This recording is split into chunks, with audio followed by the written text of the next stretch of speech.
Mga Waiting pa rin po ako sa Lolong Season 2. Sisimulan namin siya as soon as matapos si Ruru sa Black Rider. And yeah, I have my morning show po, yung unang hirit, and yung I Believe po every Sunday po. Pero yung Lolong not this year pa baka? Feeling ko next year pa. Siguro pagpahingayin muna natin si Ruru ng konti kasi baka mamaya yung health niya naman yung mag-suffer, di ba? Shira, you mentioned you played volleyball. Sino yung mga favorite volleyball players? Nako, alam niyo po, hindi ako masyadong nanonood na kasi sobrang busy talaga. Pero syempre siya si Eliza Valdez. All-time yes, favorite. Opo. Parang lahat naman, no? Saka si Tots Carlos. Talaga? Yung gusto ko siya, nagagalingan ako sa kanya. Medyo matagal na kayo ni EA. What's the secret of being together for a long time? Para sa akin, honesty. At saka yung pagiging transparent lang sa isa't isa. Yun, walang taguan. And more than the love, yung trust na lang din talaga. I-secure mo yung partner mo. Kasi mahirap sa mundo natin, di ba? Parehas kami nasa showbiz, so hindi may iwasan. Ang daming temptations, ang daming Pero siguro, parang yun po, completely being honest with each other. Yeah, siya very vocal na talagang ikaw na ang kanyang Opo, kasi diba, gustong mapangasawa. Kung hindi pa, diba? Diyos ko, sayang naman yung 10 years. Hindi maghiwalay na tayo kung wala siyang plano.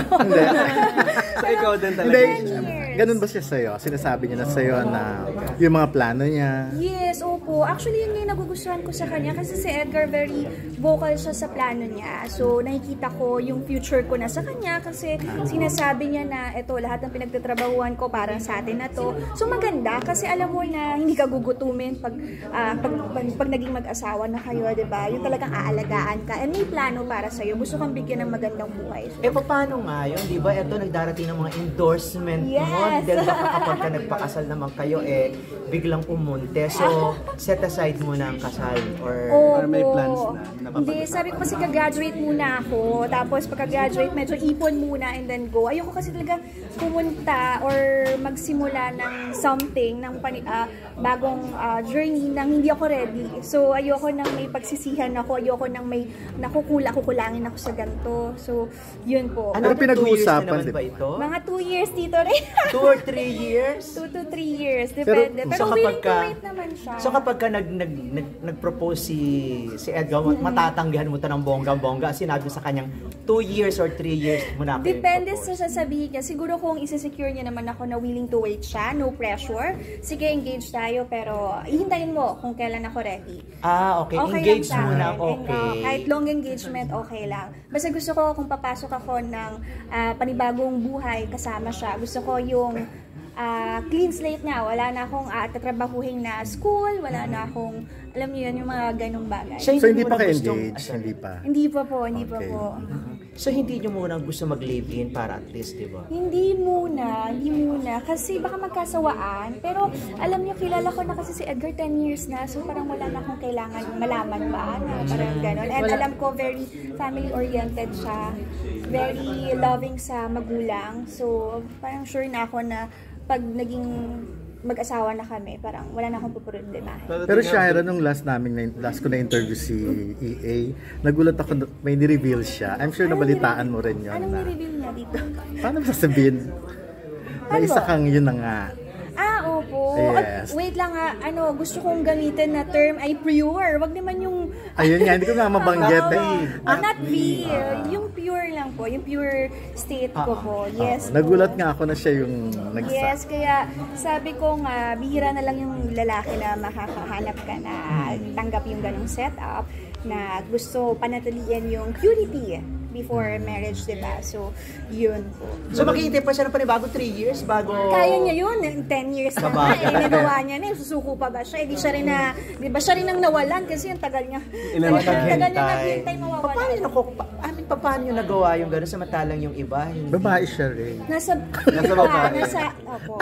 Nasa babae. Nasa babae rin po. Si Ray kasi basta nakatabi niya automatic. Kasi siguro po, big credits na rin goes to my father and mother. Actually, yung family ko kasi, sila yung nagsabi sa akin na maganda na lalakad ka sa altar ng pure ka.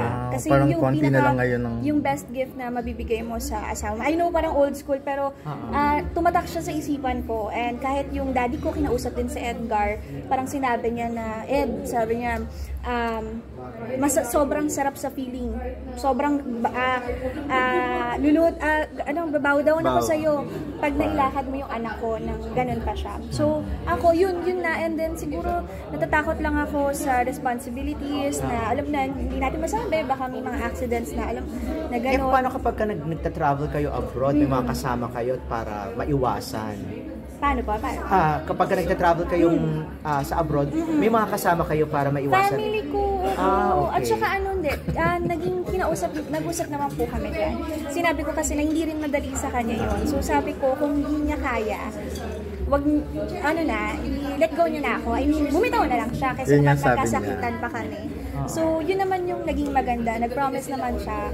So, yun po. Kaya secured ako. Hindi ako nag-aalala na kahit mag-out of the country siya, out of town na work siya, hindi ako natatakot na. Sabi nga niya, parang mahirap ng humanap ng katulad. Ayun nga. At mahirap din humanap ng katulad niya na kaya tumagal lang yan. So, swerte namin sa isa't isa and thankful ako na ganun siya. Pero may dream wedding ka ba? Kung sakaling matutuloy na yung Gusto pagkakaroon? ko simple lang, Tito. Gusto ko intimate lang kasama yung mga alam ng love story namin, yung family ko, yung closest friends. So, yun Is it po. in the church, in the beach? Church po gusto namin. Before, si Edgar gusto na sa beach. Oo, pero sabi ko, iba pa rin yung may presence ni God sa church na lang kami. Pero Shaira Maiba naman, anong masasabi mo sa success ng dati mong ka-love team? Si David po, happy ako para sa kanya. Super happy ako na sobrang successful niya kasi natatandaan ko yung time na pinag-iisipan niya yung kung tatanggapin niya yung Maria Clara at Ibarra. Kami po yung magkatrabaho Yun doon. nga, Yes, nakailang during project kayo? Without You po. During filming na yung movie namin na Without You, nagkukwento siya sa akin na hindi niya nga daw alam kung tatanggapin niya yung Maria Clara kasi nga sobrang busy niya sa newly opened business niya that time. And then, yun nga, parang ayaw niya naman talaga mag-artista kasi hindi niya pinangarap. Pero biglang, boom! So parang sabi ko, wow! Parang pag napapanood ko siya, sabi ko, dati sabi lang nito na parang ayaw niya na kasi ang layo nga daw, Ilocos, diba? Pero eto, binigay sa kanya. So deserving naman siya kasi very hardworking siya. And yung nag-film kami ng Without You noon, talaga nakita ko yung improvement niya. Tsaka yung the way niya na inaral yung mga naging eksena namin doon. Katawa ka rin sa kanilang love team ni Barney. Oo naman. Araw-araw nga namin binabalita sila sa Unang Hirit. So, I'm proud and happy for him. At ngayon nga, di ba yung airing ng kanilang Maging Sino Ka Man. Pero mga pelikula abangan ng fans mo sa'yo? Sa ngayon, meron ba? Wala pa po eh. Medyo naka-hold pa yung iba.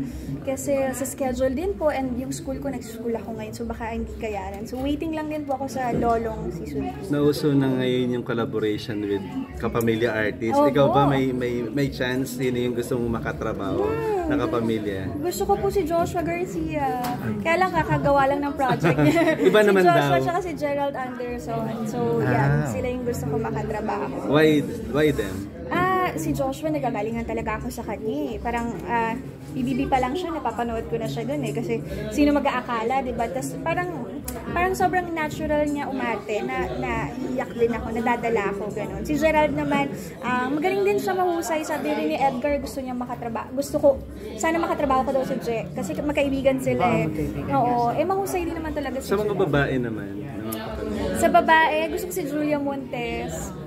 Sobrang pag siya yung umiiyak na iyak din ako. So may ganun eh na pag umiiyak siya, nadadala ako. Magaling umarte si Julia. Pero di ba first kiss mo, si David ba ang first kiss mo? Opo, yung talagang tuloy-tuloy. Opo, siya po. Diba? Opo. So pwede ka pa naman gumawa ng project. Gusto mo pa bang gumawa ng project? Oo naman, with kanino po? With David? Oo naman, kung mabibigyan ng opportunity, why not? Pero, Anong bash role? ka ng mga Oo nga. Barda.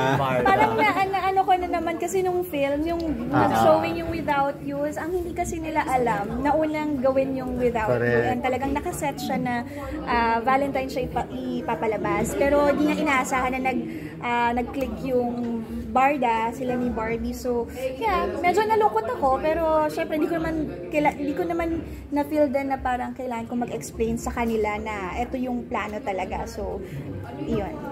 Nangyari. So, Pwede ka naman papayag magkontrabida sa kanila. Or third party na lang, sige. sa kanila, hindi ko alam. Parang baka umiyak ako. Hindi, okay lang naman. Why not, diba? Kapag maganda yung material, kapag maganda yung role. Go. Trabaho lang. Oo, nga, trabaho lang. naman. Sayang naman, diba? Tsaka ikaw naman ang, huna. Original. Uy, magagalit siya. Hindi na ako mga boses ko, alam mo. Pero sana in time, why not? Bakit naman hindi? Working Thank you.